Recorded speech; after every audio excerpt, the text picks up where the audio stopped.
Jadi kalau ada yang bertanya, emang sebenarnya lu siapa? Mungkin lu beruntung. Istilahnya lu bikin lagu-lagu, tahu-tahu nyangkut bagus. Gua mau cerita sedikit tentang masa lalu gua waktu saya masih kecil. Jadi waktu kecil tuh saya sering jadi perwakilan. Jadi saya tuh mungkin orang pertama di sekolah saya yang mewakili banyak perlombaan. Kan dulu waktu kecil zaman-zamannya ini kayak lomba calistung. Saya tuh sering ikutan. Terus lomba puisi. Nah, kalau puisi udah nyampe kabupaten itu. Bikin puisi. Terus saya juga lomba ini pidato. Pidato ini menang se-Kabupaten Garut. Itu waktu SMP. Jadi saya tuh dari kecil dari SD udah terbiasa dengan puisi. Terus pidato dan lain sebagainya. Nah, waktu SMP tuh sebenarnya saya tuh juga udah main gitar.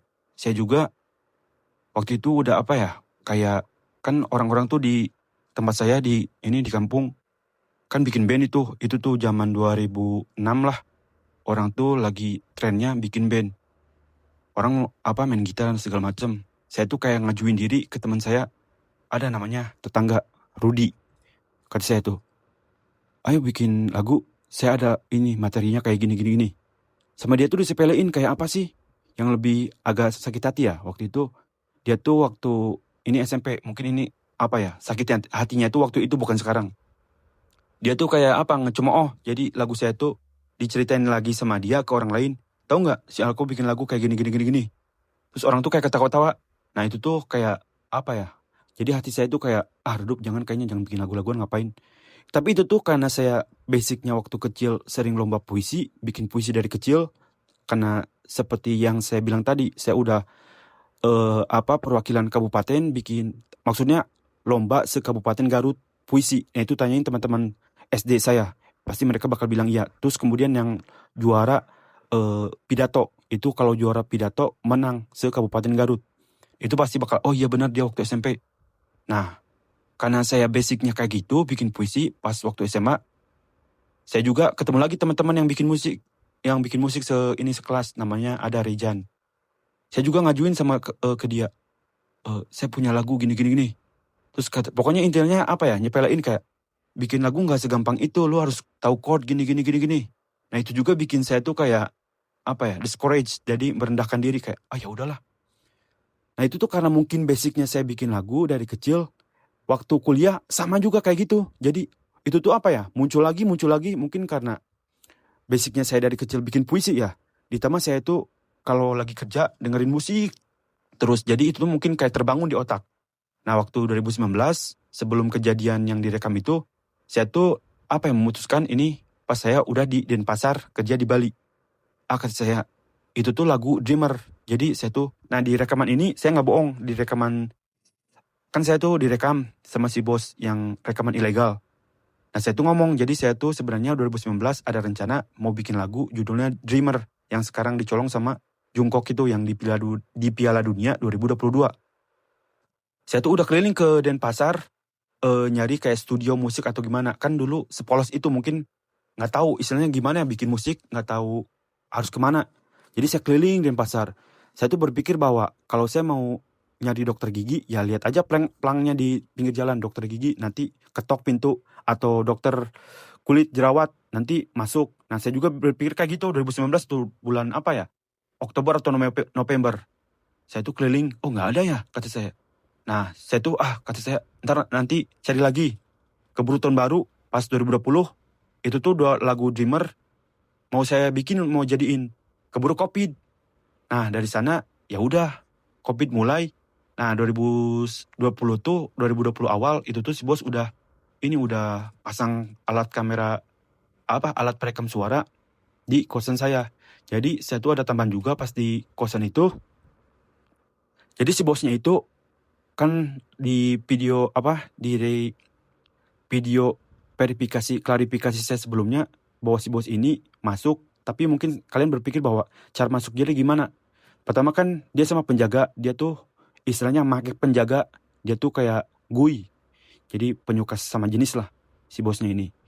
Nah, kan dia ngomong pernah ngerender si penjaga kosnya, jadi dia tuh punya akses untuk masuk.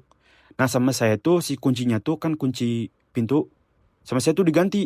Jadi bukan default kunci pemberian dari kosan, tapi udah isinya tuh sama isi-isinya saya ganti. Jadi udah diganti. Terus apa yang terjadi coba? Nah itu tuh si pintunya tuh pintu lagi. Si jendela dicokel. Jadi ada bekasnya. Kan saya tuh tidur saya tuh si kasurnya tuh deket jendela. Nah itu tuh ada cowakan. Kata saya ini pas mau nutup ini jendela, oh ini gak bisa ditutup ya. Jadi kayak kayak maling nyokel jendela. Jadi ada bekasnya. Jadi si kuncinya tuh nggak bisa dikunciin. Nah di sana tuh nggak bisa pokoknya nggak bisa dikunci kan. Kalau jendela bisa dikunci, dislotin. Nah di sana tuh ada tetangganya tuh orang Medan. Nah kebetulan dia tuh seumuran sama saya, tapi anaknya tuh nggak akrab. Cuma ada emaknya tuh lagi ikut mungkin ke Bali. Dia tuh sering di sana.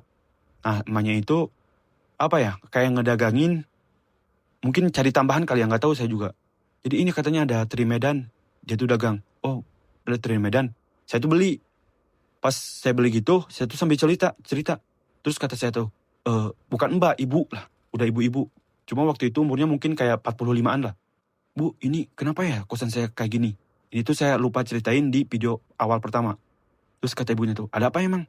Ini, oh ini mah ada yang masuk katanya. Coba kamu katanya masukin bedak di sini. Nanti kalau ada orang masuk tuh kan itu ada bekasnya.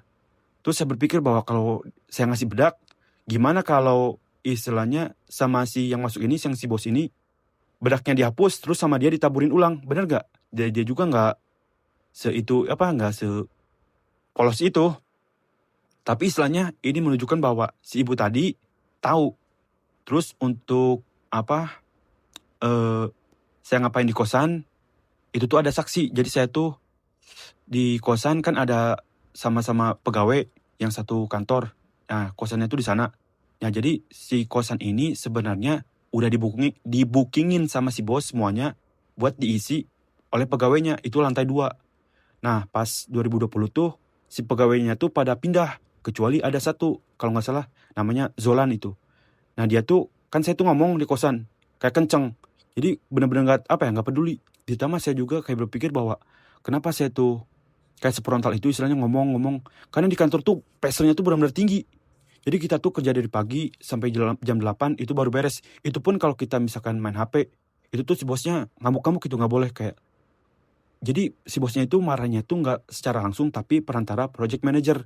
Jadi si project manajernya tuh kayak marah-marah. Kalau kita lihat di TikTok kayak manajernya Garmen, kan misalkan ada yang kerja, terus dia tuh ngamuk-ngamuk, ini kenapa? Kayak teriak-teriak. Kayak gitu. Mirip, tapi itu tuh idenya si bos. Misalkan si bos kan mantau dari CCTV. Soalnya, dia tuh kan punya anjing.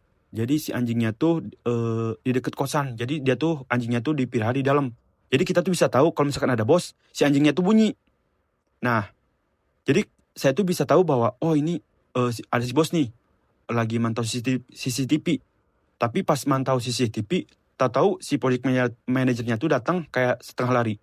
Marah-marah itu tuh kayak nyindir-nyindir. Ini katanya jangan main HP mulu gini. Nah, istilahnya tuh kayak gitu. Si bosnya tuh. Terus kemudian, jadi, jadi teman juga itu saya tahu tuh, teman saya, si Jolan. Jadi saya tuh ngapain di kosan, saya ngomong-ngomong, dia yang jadi bukti bahwa emang saya ngomong segala hal, banyak hal. Jadi segitu aja dulu. Nanti untuk berjalannya waktu akan saya perbaharui. Oke guys. Terima kasih.